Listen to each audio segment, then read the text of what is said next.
Good afternoon. I can almost vaguely see some faces that I recognize, so I appreciate that. Um, Before we get started, if y'all will indulge me for a moment.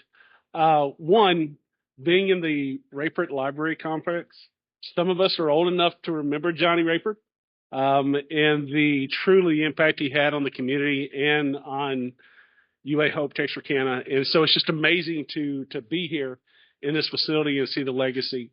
But also, please let me acknowledge Floyd Young, who passed away very recently. Some of y'all know Mr. Floyd, Mr. Young.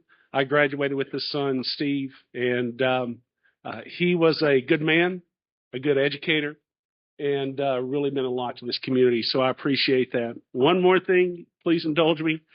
If I don't acknowledge my sister who is in the audience, I would be living with that for the rest of my life because she would let me know. So Shay, it's good to see you. Wayne, good to see you as well. So I appreciate that. I really have had a wonderful day. You should be very proud of your people here on campus. They have been so hospitable here and in Texarkana.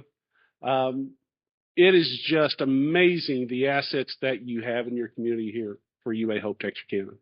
Miss Griffin, it's good to see you, by the way. This is totally surreal. I just have to stop here for a second. This is totally surreal. I'm just going to be honest with you because this is home for me, and I'm in front of my people here, and it's the reason why I'm just so excited to be here. It's been a good day. I appreciate the system office and the support that they've have shown during this time, but we're going to get you out of here on time, which is probably what y'all are really looking forward to. I promise.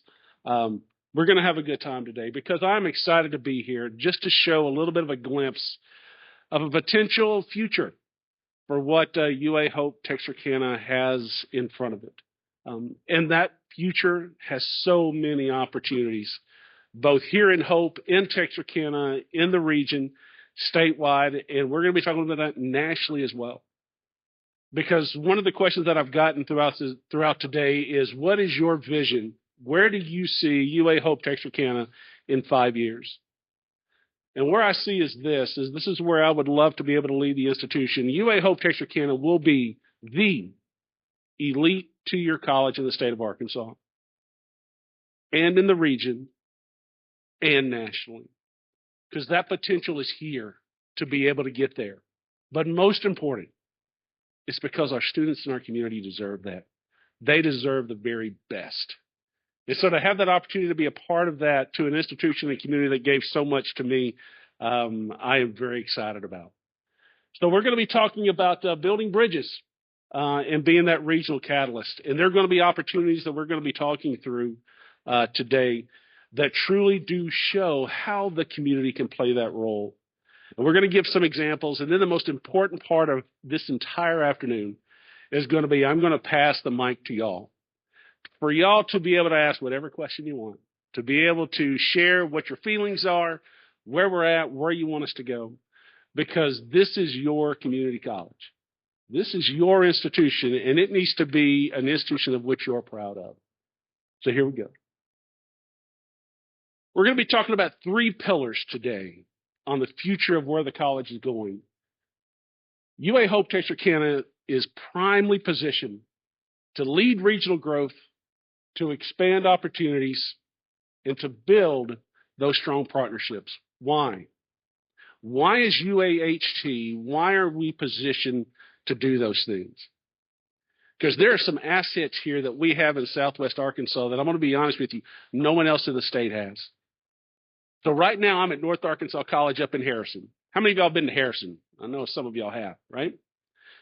And so, we're doing workforce development, we're doing economic development in Harrison, but it's a struggle. And here's why. So for economic development to happen, you've got to have some assets in place, right?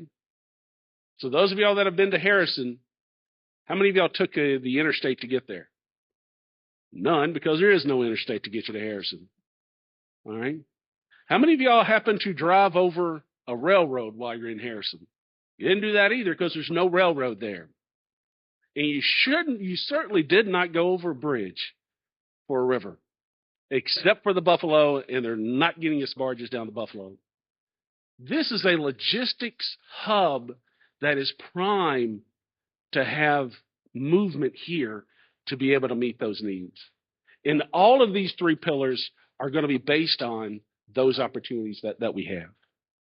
So we're looking to be aspirational. We're looking to be inspirational for a bright future for this region. And UAHT can be at the hub of all of that. So in leading regional growth, this is what we're looking at. And I'm not going to read all this to you, I promise. I truly believe that UAHT could be a community and regional hub. Absolutely. From a workforce development perspective, being able to provide a skilled workforce, to be able to provide opportunities for our students that they did not know was possible, to be able to provide an economic path for them to better their lives, not just for themselves, but for their families and generations to come. Is that not what we do in education? That's why we do what we do. We can play that role here at UAHT. We're prime positioned to bring together our K-12 partners, universities, colleges, employers. This is what we do. Why? Why? Because that's the role we play. All we're doing is we're trying to bring opportunities to our students. There's nothing going on in the background, I promise you. We're simply saying if we could partner with our K-12 partners, if we could partner with Hope, we can partner with Texarkana, if we could partner with Louisville, Spring Hill, doesn't matter. We're going to partner with all of them. Business and industry meeting their needs. And most of those business and industry, guess what? They can't wait 2, 3, 4, 5 years to have their positions filled. They need them now. So what short-term opportunities can we provide for them? But we're going to be doing that. We're going to be defining metrics for regional success, and we're going to be saying, how can we better improve? How can we improve if we don't know where we're at now? So we're going to be looking at metrics on graduation, on career placement. We're going to be looking at how we're doing, and we're going to share those with you in the community. Because, again, we're going to go back to this, and this is going to be a recurring theme. We are your community college, and we want y'all to be proud of what we're doing. And there it is, UAHT superpower. It's that investments in the college lead to economic, social, and cultural returns across the region. You know that, right? So you can do study after study, and what it shows is this, is not only do we provide high-level employment to our citizens, we're putting out a skilled workforce. We're bringing in businesses and industry in the area because they're coming for a trained workforce. It continues to grow and expand. So we're going to be leading regional growth. We're going to be looking at expanding opportunities for our students and for the college by strengthening, again, those K-12 and college partnerships. Those academies that we have in Hope and in Texarkana, I need you to know those are assets that other institutions in Arkansas are looking at. And I'm going to be honest with you, a little jealous of.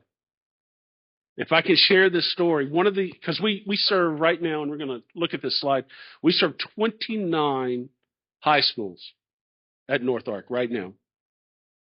One of the biggest issues I have in technical education for high school students, all afternoon, I have approximately 200 technical education students who hit my campus at 1 o'clock.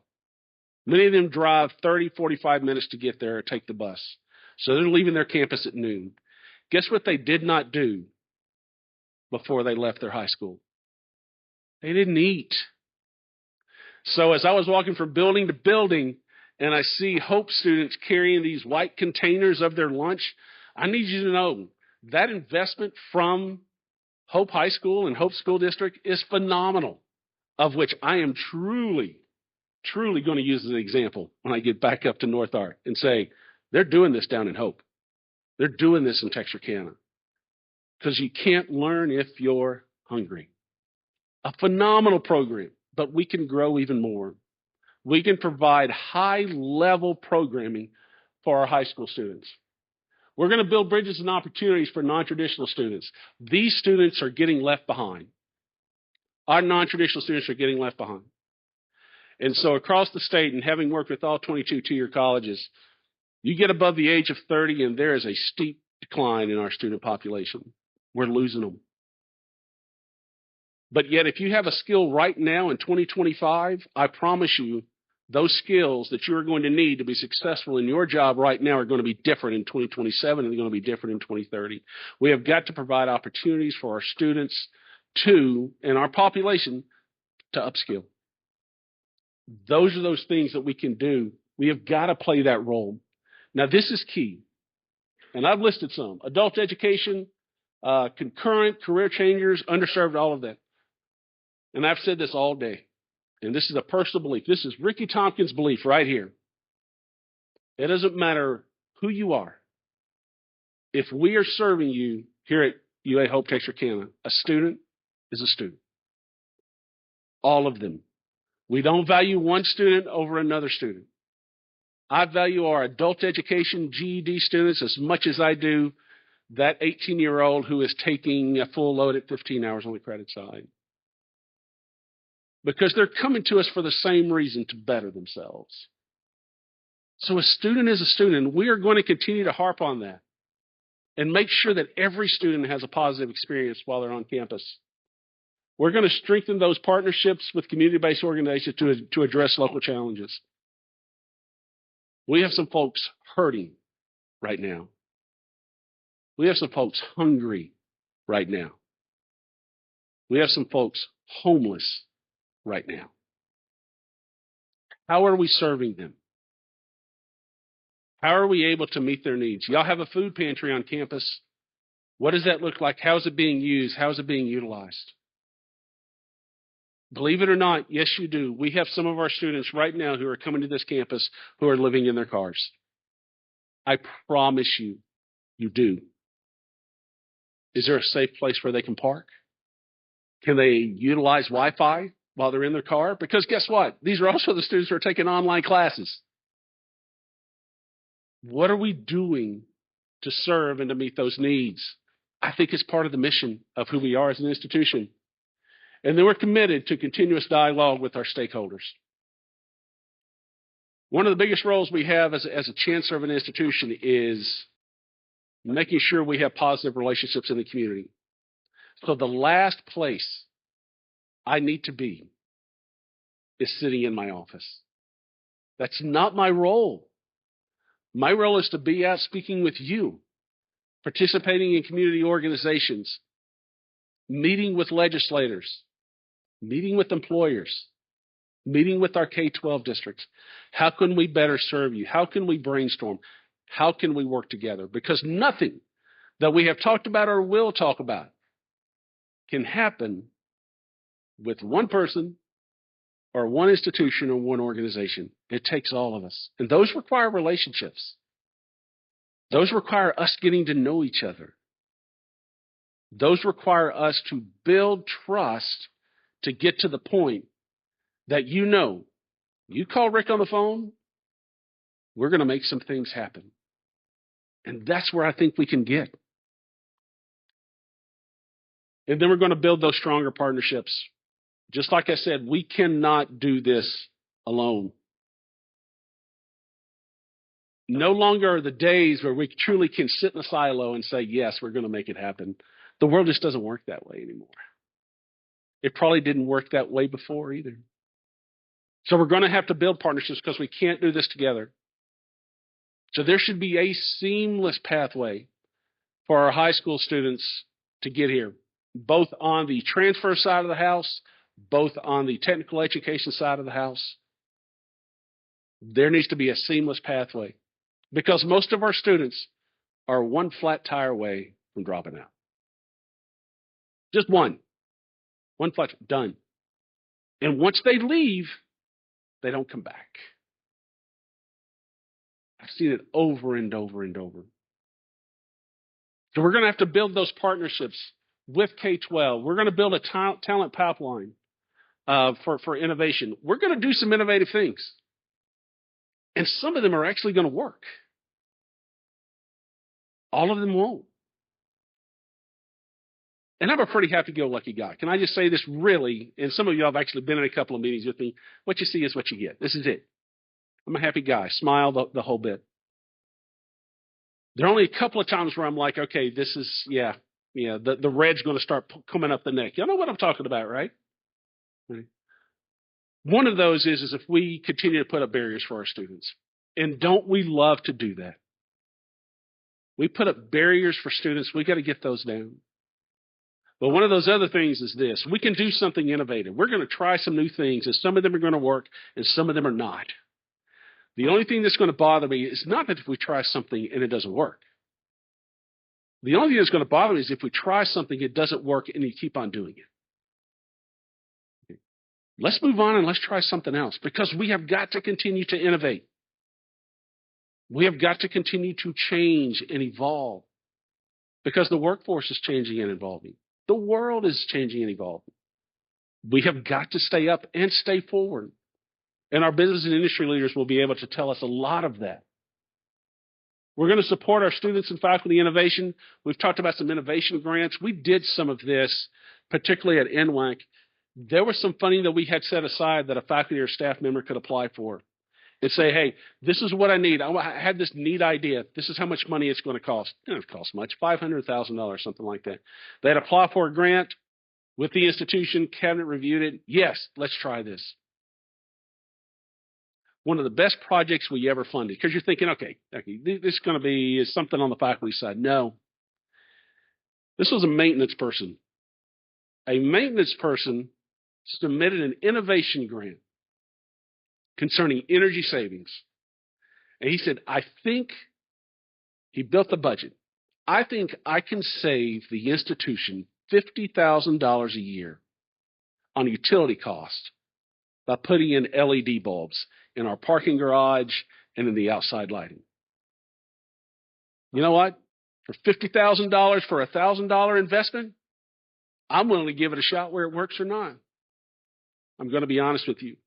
He didn't save $50,000. He saved $80,000 to the institution for LED light bulbs, of which I'm going to be honest with you. I have a hard time changing the light bulbs at the house. It's not my gift, not my talent, right? But this person said, I think I can do something to create some change and better the institution, to free up some resources to do something else that's going to directly benefit a student. It was an amazing project. We're going to be looking at grants and partnerships to be able to do some of those innovative things. And this is going to require some effort from all of us. We're going to have a concerted effort to go out and get some new funding from some different funding sources. You know, we have a fiscal session coming up. I am not expecting a whole lot of new money from the state. I'm joking here and smiling. If y'all can see me here, I can almost tell you that there's not going to be any new money coming from the state. Right? We know we're dealing with the performance funding model. I struggle to put this on the back of our students. And I'm very, very focused on the idea we have to keep the tuition down. Why? Because our students are struggling anyway. So how do we do this? How do we fund some of those innovative things? We do it through external funding, which requires building relationships, which requires putting grants out there. We're going to have a concerted restricted funds program to be able to do some of these things. Because we have some needs as an institution. I've gotten hit with deferred maintenance already. You know we're getting in the weeds when we're talking deferred maintenance on buildings, right? But guess what? Okay. Those are things we have to deal with. And so through the budget process, we need to look at those things. But we're going to try to get some funding for some innovative programs from outside sources. And then we're going to celebrate. We're going to celebrate our success stories. We deal with issues and negative stuff all the time. You notice that? It seems like that just percolates to the top, right? But yet we forget to celebrate the successes that we have. And the difficulties that many of our students have to get to where they want to get.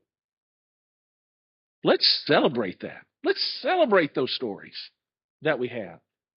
Let's celebrate the fact that we have students who never would have thought they would have an opportunity to get a college degree, who never would have thought they could go to school and learn a trade that is going to pay them $50,000, $75,000, $100,000. I watched a young man. I was down in Texas, Lamar Institute of Technology. Don't know if you've ever been there. Probably not. It's in Beaumont. I was down there looking at they truly have a world-renowned welding program. But it's Beaumont, right? So you got all that stuff. You got the oil and all that stuff sitting out in the Gulf. And I was talking to the instructor, and he says, yeah, we have some of our students graduate, and they come back. He said, but what you have to understand about our students here, some of them go out in the Gulf, and so they're doing oil stuff and all of that. Some of them go to Alaska. And particularly the folks from Alaska, I get them to come down to talk to our students now and say, hey, this is what it takes. This is what it takes. I go up there, I work there for 6 months, and then I come home where it's warm. He says, but then the students do this, and now it's become a tradition. He says, but let me show you what 6 months got me. He said, the last student that did this last week came back and said, here's my bank account, $118,000 in his account because he got a welding degree at Lamar Institute of Technology and is now working in Alaska. Now, I'm going to be honest with you. I can't go to Alaska because it's cold. I don't do cold. But you're talking about changing lives for students who had no idea. Melanie, they're up here.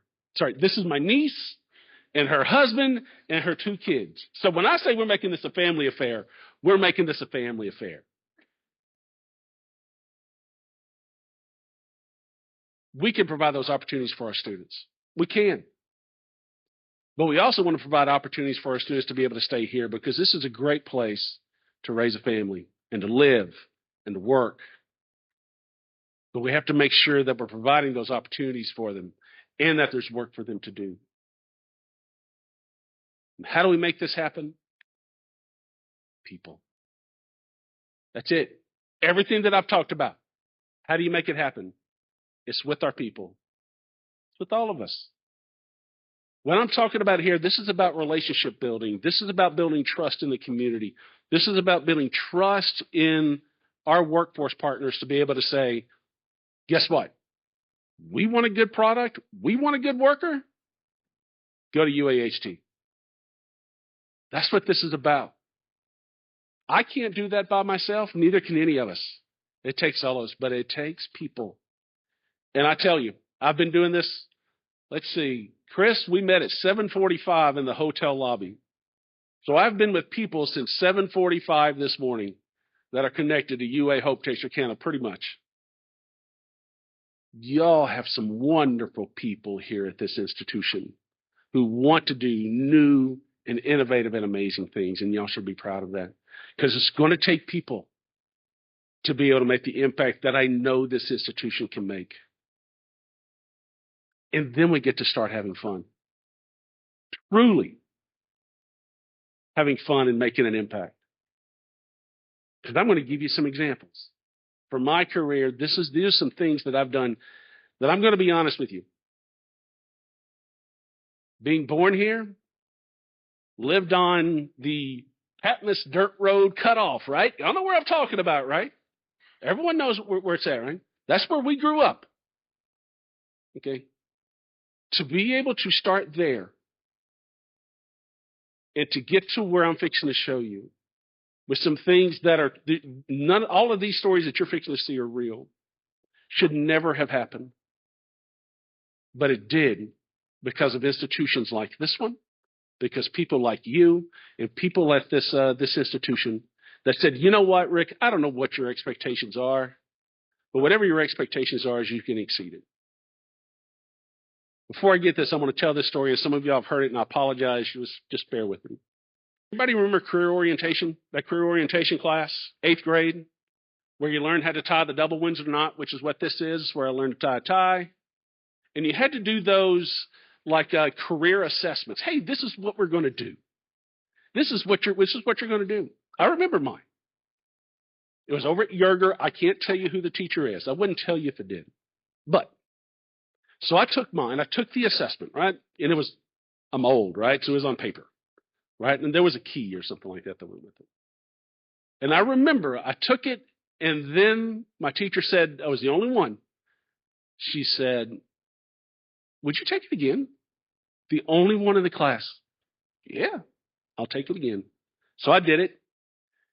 And she looks at me, and I've shared this story all over, but this is true. Never will forget it. She said, it came up the same both times. Quote, your destiny in life is to be a gas station attendant. A gas station attendant. All right. Number one, did y'all know there's only one state right now that still requires someone to pump your gas? Okay. It's like New Jersey. Remember when I told you I wasn't going to Alaska? I'm not going to New Jersey either. You know, and I have no idea at that point what it was. Light bulb went off. It was an Oprah moment, whatever you want to say. As an 8th grader, I didn't know what I was going to be, but I knew what I was not going to be. And what was I not going to be? I was not going to be a gas station attendant. Those are the types of things that we can do to make a difference in our students' lives, to say, you don't have to be a gas station attendant. You can be more than you could ever imagine yourself being. Because this guy should not be here. Did not really have experienced a lot of this.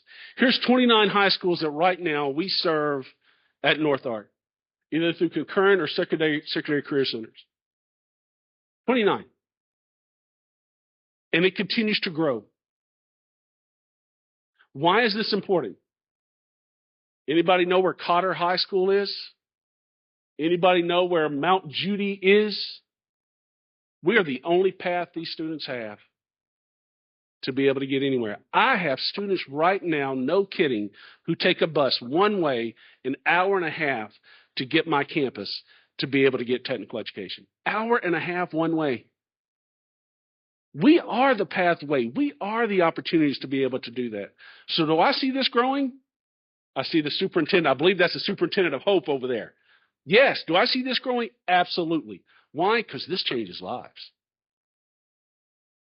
Absolutely. 29 high schools, of which most of them would never have a path to be able to get a post-secondary education.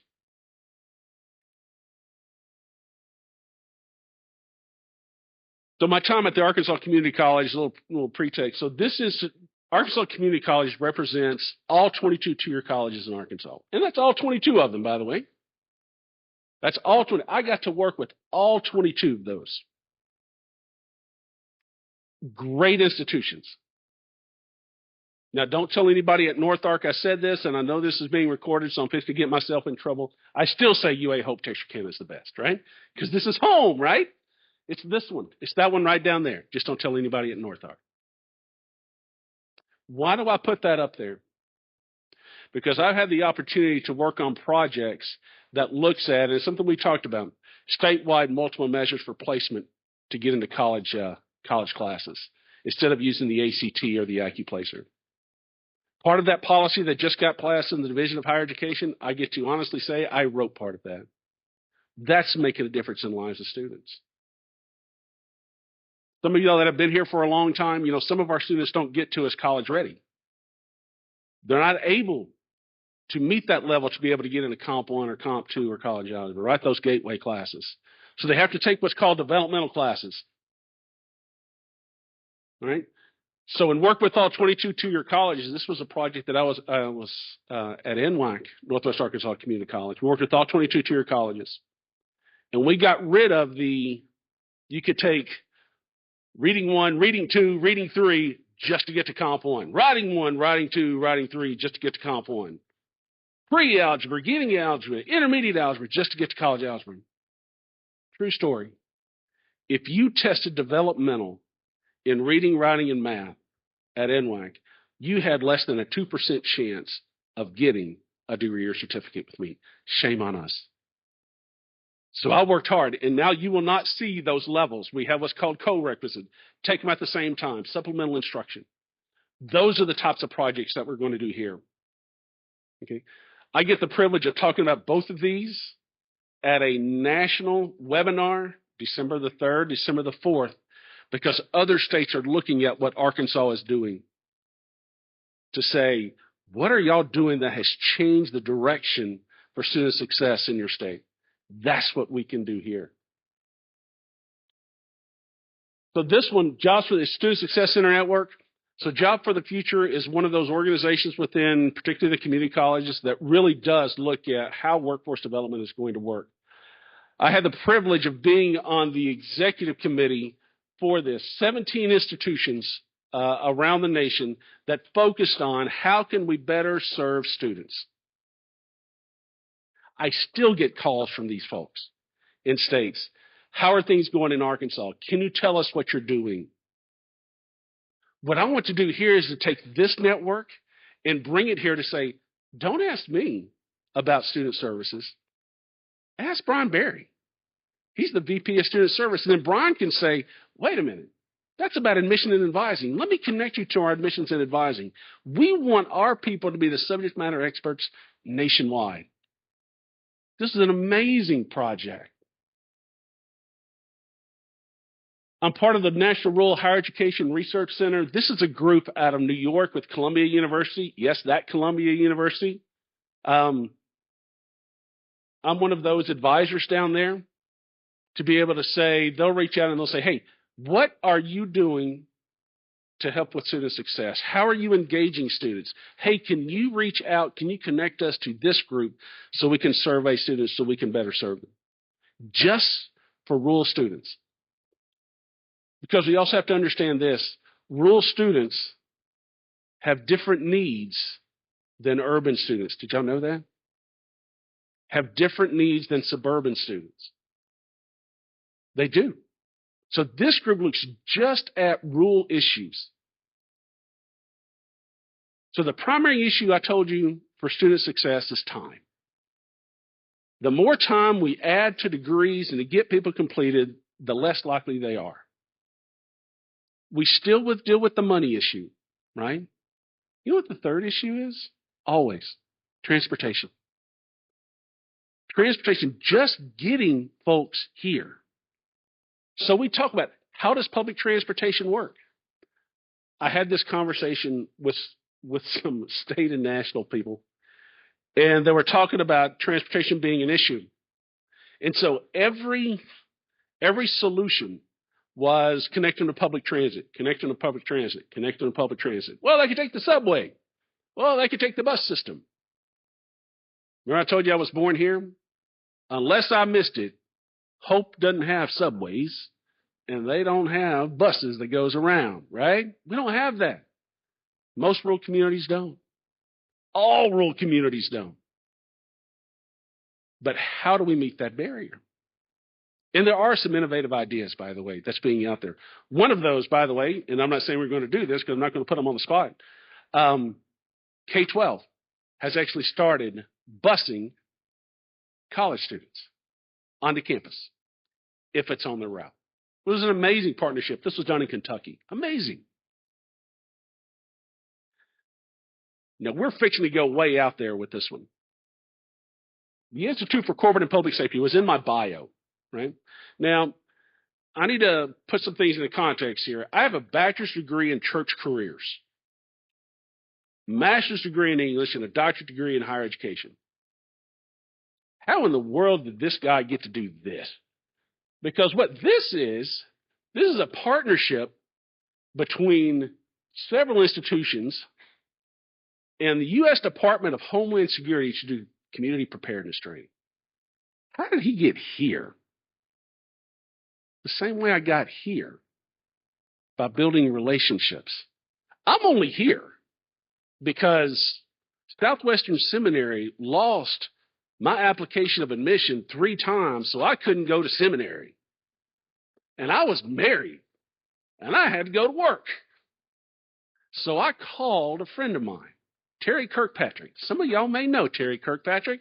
Dr. Terry Kirkpatrick, plant pathology scientist with the University of Arkansas. And I said, Terry, you have a job? And he was like, you ever run a soul sample? I'm a religion major. No, but I can learn. So he hired me. I got published. I got published in a document called Phytopathology because I worked hard. What were my qualifications? The only qualification I had to do that work was I could pray for plants. That's all I had. But I worked hard. And someone saw potential and gave me an opportunity. That's what this is. ICPS is a partnership, still going on, is a partnership between the U.S. Department of Homeland Security, Walmart, Tyson, and J.B. Hunt to do community preparedness and Homeland Security training nationwide. Still going on. Before I left NWAC, it had brought in $11 million in federal funding since I was there to training nationwide. Why? Because of relationships that were built in the U.S. Department of Homeland Security and the Department of Justice. Just getting to know people. So this book here, I wrote this, by the way. You see my name there? Okay. Yeah, not bad, right? I'm going to brag here. That's not bad. That's me. I wrote that. That was a phone call that I got from a friend of mine who worked at the COPS office in the U.S. Department of Justice, who I'd worked with for a long time, who, no kidding, I was going to D.C. enough that they said, Rick, when you're here, you can use an office. I was there all the time doing this work. He called me. September 30th is the last day of the federal budget year. And so they're trying to clear the books. He called me, he says, Rick, this was August. He said, I've got $100,000 left over. Do you think you can find some way to spend it? You know what my answer was? Oh, absolutely, I can spend it. I said, here's the idea. Wrote the proposal. That is still out there, and communities are still using that. That's impact. That's also relationship building. I like getting calls when they say, hey, I have $100,000. Can you spend it? Absolutely, I can spend it. Now, some of y'all I can see, y'all are looking at me like, listen, that's my tax dollars at work that's doing that.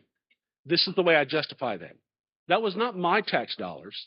That was someone else's tax dollars. That's the way we're going to justify it. And here's the impact that we've had. ICPS is also part of the Rural Domestic Preparedness Consortium. So what this is a group of institutions in states around the U.S. So we're talking about Kentucky. We are talking about, I'm going to get all these, North Carolina, Arkansas, California, Ohio, Tennessee, and Kentucky. That does Homeland Security training based on a lot of things, whether that's community preparedness, whether that's public-private partnerships, whether that is keeping our agriculture safe. All of that is done through this group just for rural communities. And as of 2023, 126,000 people have attended these trainings. And NWAC, that's still part of this, is the only community college in the nation to participate. Based on a relationship, and I'm going to be honest with you, these types of programs can happen here at UAHT. The only thing that prevents us from doing this is our own imagination. That's what we can do. Those are the amazing things and amazing opportunities that we can have. 126,000 people trained. And here's our call to action. We're going to build bridges means investing in connection across people, sectors, and generations. We have got to be the connector. If you couldn't tell, I'm a little bit of an extrovert. But we're going to build relationships, and we're going to have conversations. And all you have to do is say one question. You want a cup of coffee? And I'm there. Those are the things that we're going to be doing. The mission of Hope-Texarkana is not just education and training, but it's empowerment and opportunity for our students, for our faculty and staff, for our community, and for our region. And together, we can strengthen these bridges and build a stronger region. Is that not what we want? Do we not want economic prosperity for our people and our communities? You can do that. We can be a part of that here at UA Hope-Texarkana. And I would thoroughly be excited to be a part of that with you. And so with that, And I've got more stories if we want to, but I want to leave time for questions for y'all. I truly appreciate you giving your afternoon to be here. It shows your care for the community. I got the family crew that's sitting over here. I think there's a little love going on over here, so I appreciate that. Ember, you doing okay over there? You can wave. It's fine. It's fine. Connor, you good? He's like, Dad, get me out of here. I really do appreciate all of y'all coming. And I'm available for questions. Ask anything. I think there's a mic that's going to be going around. If not, just scream it out. So it is being recorded. So Jimmy Courtney back there, it's good to see you, man. I graduated with him too. I'm trying to figure out who I didn't graduate or didn't teach me at this point. John Hollis, is that you? I'm looking. John, how are you, man? Good. Oh, we have a mic, and I'm going to try to do this though. They said just pull it hard, right? All right, we're good. All right, can you still hear me? What questions do you have?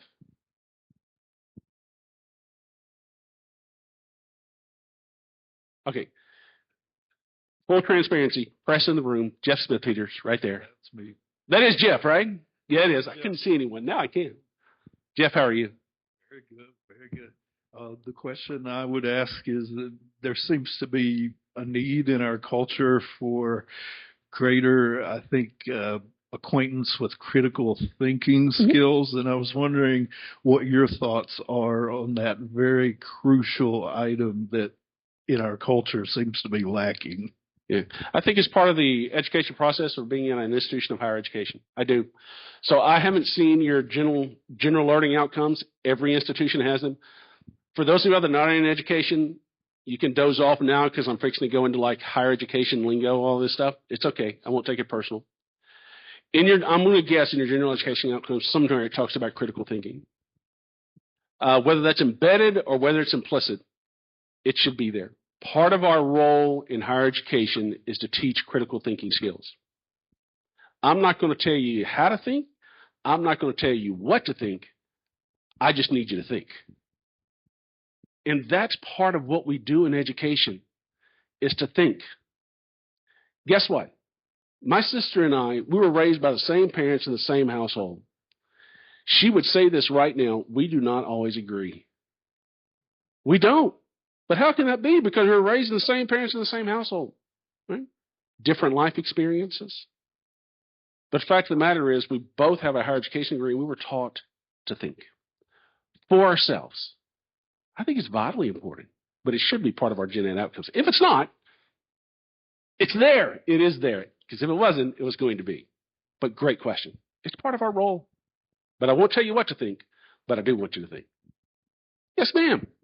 Good evening, Sylvia Brown. I was glad to hear you talk about visibility with stakeholders. I'm a resident in the county, specifically in Fulton, in the county side of Fulton. And so to have the Chancellor to be more visible in our county is just as important with the county seat as well. My second point, though, in talking about workforce, the workforce conversation forgets about the local quality of life needs.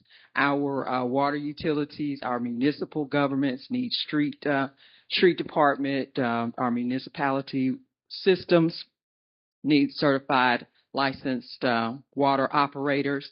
There's a water operator that's being shared between 3 or 4 different utilities and not creating that pipeline for those folks to have place-based quality of life careers. So just in the thought process around not just catering to industry, but talking about local municipality needs with some of that workforce development.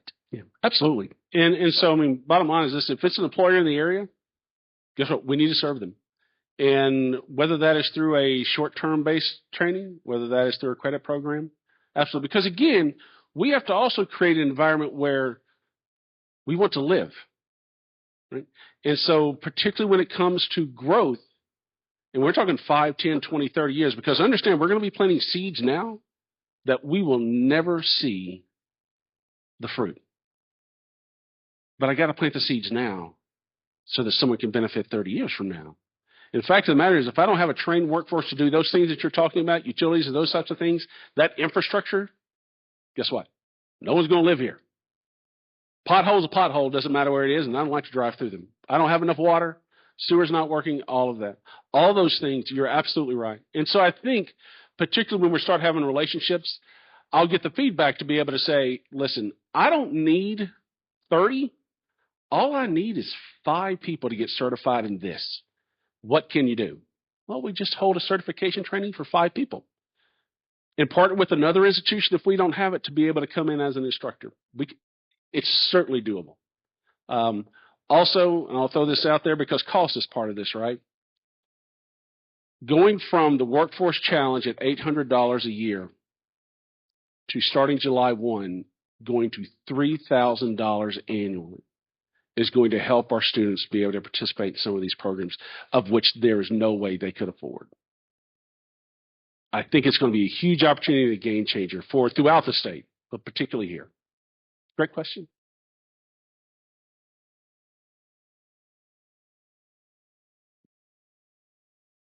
Yes, sir.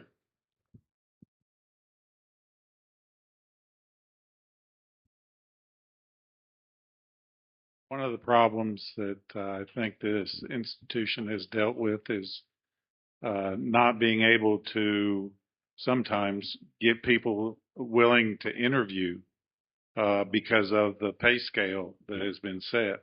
How would you address that? Okay. And do you have that problem up at Harrison? We do. We do. So it is now official. I have been asked a similar question in every session that I've had today. So I appreciate it very much because that's as real as it gets, right? So I made this comment, and I firmly believe it. One of the best things that's ever happened in Arkansas education, the state of Arkansas, is the minimum salary of $50,000 for teachers. Because for the first time in a long time, we showed value to teachers. One of the worst things to happen to Arkansas higher education in the state of Arkansas is $50,000 for K-12 teachers. Because the disparity grew between the two. So how do we do that? How do we fix it, right? Can we just all agree it's not going to happen overnight? So here's what I would say. Number one, first thing we're going to do is we're going to have to look at efficiencies, right? So what is it that we're spending money on? Because your budget are your values. You budget for your values. And so are we valuing our people? Understanding that right now, your budget for UAHT, 75 to 80% right now is nothing but salary and fringe. So all I've got is 20% left to work with. So we're going to have to look at revenue. How do we increase revenue? Because I asked the CFO, Sherry's here somewhere. Sherry, are you still back there? What was that number you told me? 275 to 280 for a 3% raise. Anybody know what the inflation rate right now is in the U.S.? It's 3%. So for $275,000 to $280,000 as an institution, you get to buy the same thing that you bought now. Okay. How do we increase that? We're going to have to increase our revenue. We're going to have to diversify some of the programs so we can diversify, so we can increase that revenue. So revenue is going to have to go up, right? Means more students, means more programs. Those opportunities are going to come because the only way I can pay, according to the CFO who is back here, I got to increase revenue. But we're going to try to gain some efficiencies. But beyond pay, because let's just be honest with you, we work for money, right? We work to get paid. That's how we're able to build this life that we have that's great for our family. We also want to create an environment where people want to work, where people want to be, where people enjoy coming. We're going to focus on that too, all at the same time. Because I don't know about y'all, but I spend a lot of time at work. I might as well have fun while I'm here.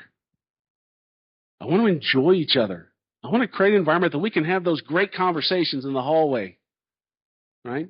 Where I'm walking by and I'm saying, how are you doing? And I really want to know, how are you doing? And I'm going to walk by and say, hey, how was the game? Sorry, Spring Hill, I know y'all lost in the playoffs. I apologize. It's okay.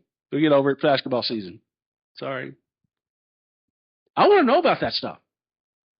You know, I use this as an example. One of the things that I like to do when I interview people, and at the time I was interviewing every full-time faculty that we hired.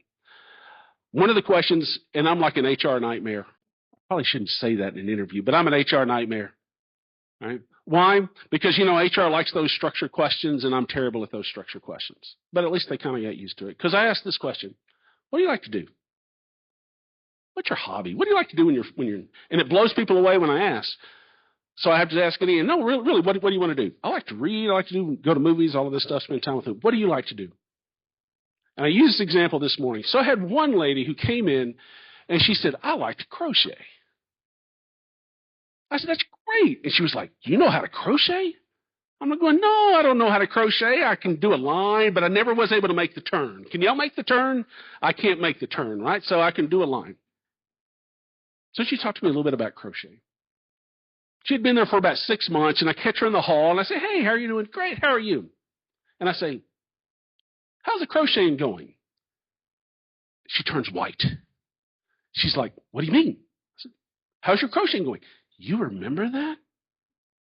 Yes, I remember that. How's the crocheting going?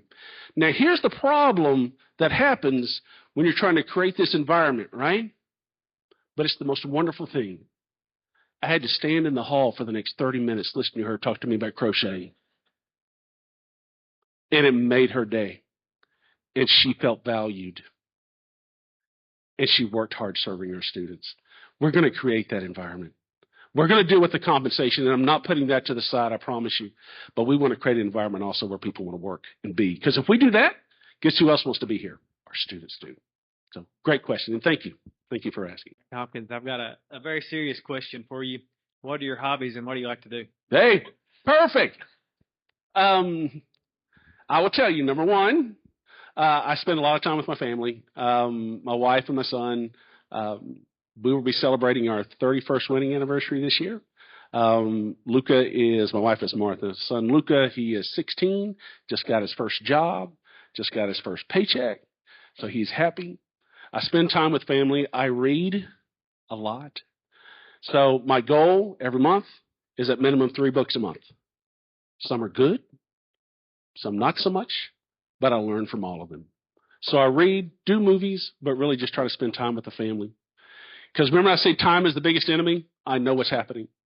My son's 16 years old. He has to sit down because he's taller than I am now. He still will let me kiss him on the head. I know y'all are recording this. Do not let Luca, and please do not tell Luca that I'm saying this. He will still let me kiss him on the head, but there's going to be at some point that he will not. That's what I'm doing. Those are my hobbies. But thank you. Thank you for asking. Yeah, I'm going to cry now. I still get emotional when he drives off to work or school. I know people say at some point you're going to get over it. I don't think I'm going to ever get over it. I don't. So, what else? Yes, ma'am.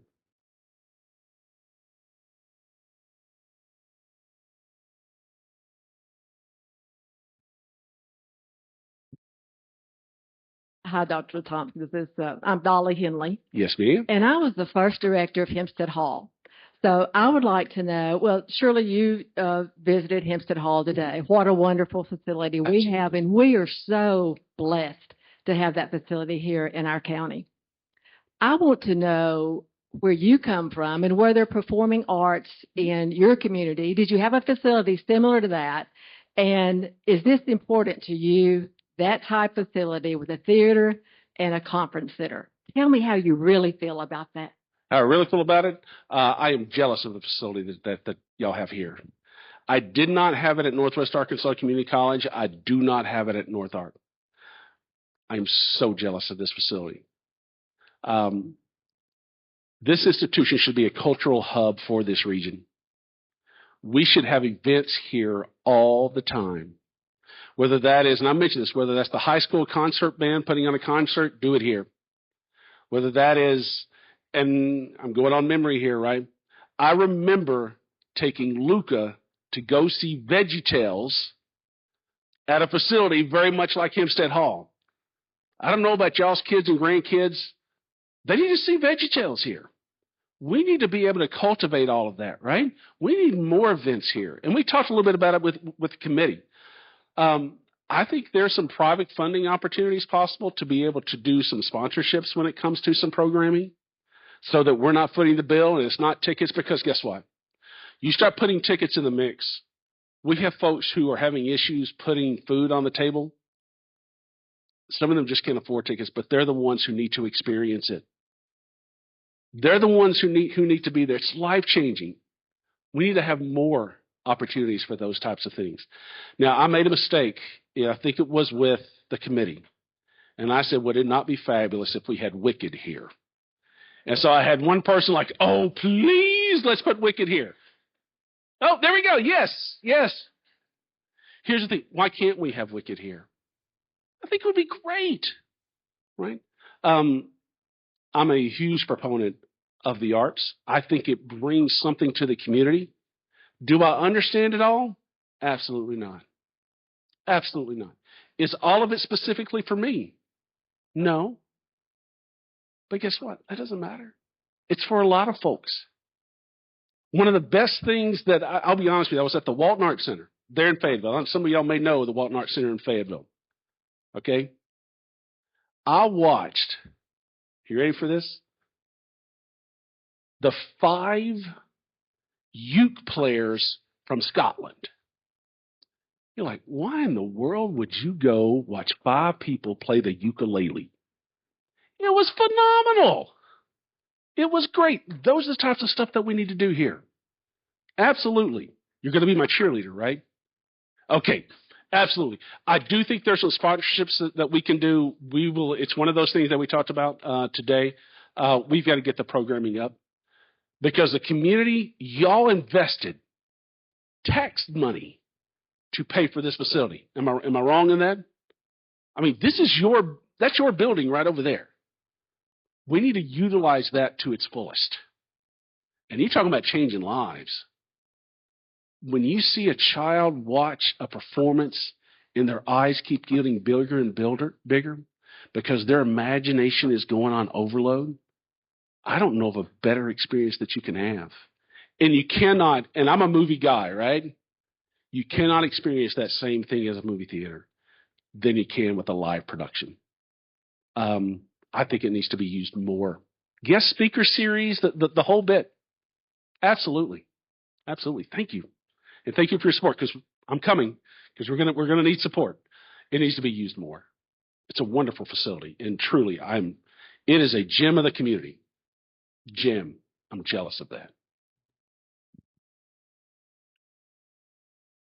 By the way, I could do this all day. It looks like this is going to be our last question of the evening because I'm the timekeeper. How deep into the blistering weight of technology can blue collars penetrate?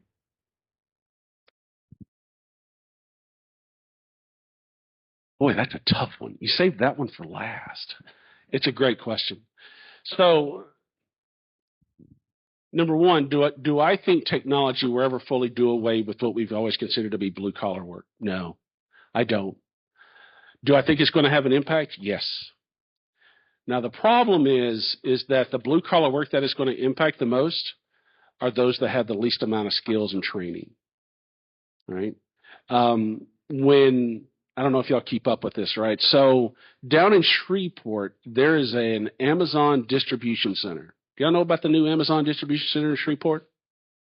It is the most technologically advanced distribution system in the world in Shreveport. It has the most advanced robots in the world in Shreveport. Guess what it doesn't have? People. So all of those frontline people who have been working in those distribution centers and those types of things, guess what? Technology is going to impact them in a negative way. It is our responsibility to work with our people in our industry to say when that happens, and I'm going to give Amazon credit for this. Amazon started partnering with community colleges in regions and areas nationwide to say, we're going to be open. We are getting rid of these jobs because of technology.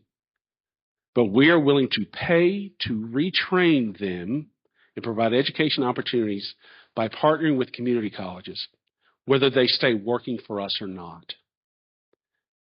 We have to be ready for the change because of technology, because it's not just going to affect blue-collar jobs, it's going to affect white-collar jobs as well. We are proudly positioned to do that by having those relationships built. Our workforce is fixing to change. Technology is doing some things now and is perpetuating itself quickly. We've got to be ready for that. Because if we're not, our community dies because there are no jobs left. That's what we have an opportunity to do. But we have to be on the front of it because we're talking now that's going to impact our people now and in 5 years. I don't see a lot of them going away. Welders will never go away. I believe that. Robots can do some, but there are some creative things that welders are able to do. Robots can't. We'll always have welders. We'll always need HVAC. There are some of those tried and true, but there are some jobs that's going to be going away, and we have to be prepared for that. And that's hard. That affects lives, but we'll be ready. We'll be ready having those relationships with employers to be able to serve those students. But it's going to change. And I'm old school. I still read books, like hardcover books. I don't have a Kindle. I don't have one of those, oh, read the book on your phone. No, I have trifocals. I went from regular glasses to trifocals. My optometrist said, we're skipping the buy. Went to try. I'm old. Some of us are old school. The workforce can't be old school. It just can't. It's just changing too quickly with technology. But we need to be there for our students in our community. It's a great question. Thank you. Thank you for asking. Anything else? That's our time. All right. Thank y'all so much. I appreciate y'all so much. It's great to see y'all. Thank you.